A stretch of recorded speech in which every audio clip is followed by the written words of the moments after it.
Roland Ratirek. Il faut un climat d'apaisement.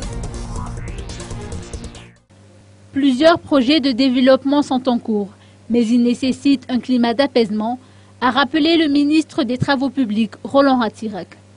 L'apaisement devrait être le mot d'ordre et pour les parlementaires et pour le président de la République s'ils veulent achever leur mandat et encourager le processus de développement. Le ministre Roland Ratirek a fait une déclaration à la presse aujourd'hui à son bureau à Anoussi. La stabilité doit continuer. La stabilité, c'est la stabilité des institutions.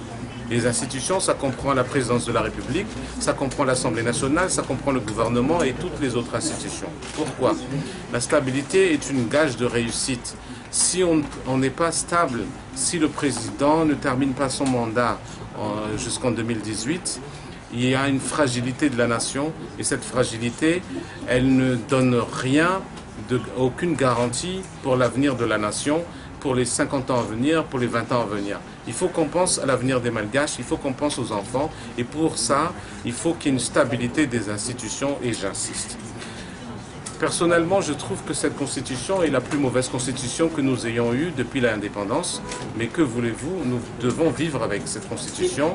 Par contre, il faut absolument qu'on rappelle à tout le monde que notamment dans le domaine des travaux publics, nous avons des investissements qui n'ont jamais eu lieu depuis l'indépendance, qui sont en train d'être achevés aujourd'hui, qui sont en train d'être mis en œuvre.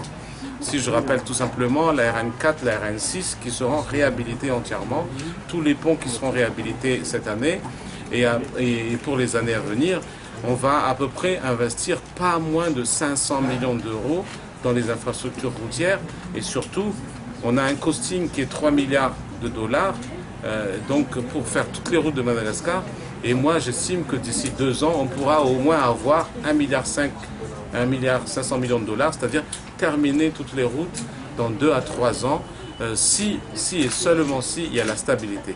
Donc pensez à la pauvreté, pensez à ceux qui n'ont pas les moyens pour d'aller à l'école, pensez à ceux qui n'arrivent pas à se soigner par faute de moyens, pensez à l'agriculture, pensez au tourisme et prenez en main l'avenir de la nation. Et il faut qu'on se mette ensemble, il faut arrêter les querelles politico-politiciennes. Et comment les deux institutions vont-ils cohabiter après cette crise qui a surtout? Mais il faut qu'ils montrent qu'ils sont des hommes d'État. Moi je dis que le président de la République, il a pu montrer à plusieurs reprises que c'est un homme d'État.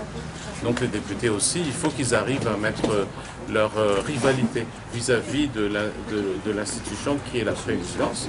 Il faut qu'ils mettent ça de côté et qu'ils oublient cela pour l'intérêt supérieur de la nation. Le ministre Roland Ratirek suggère au président de la République et aux députés de s'asseoir autour d'une table et de s'entretenir directement.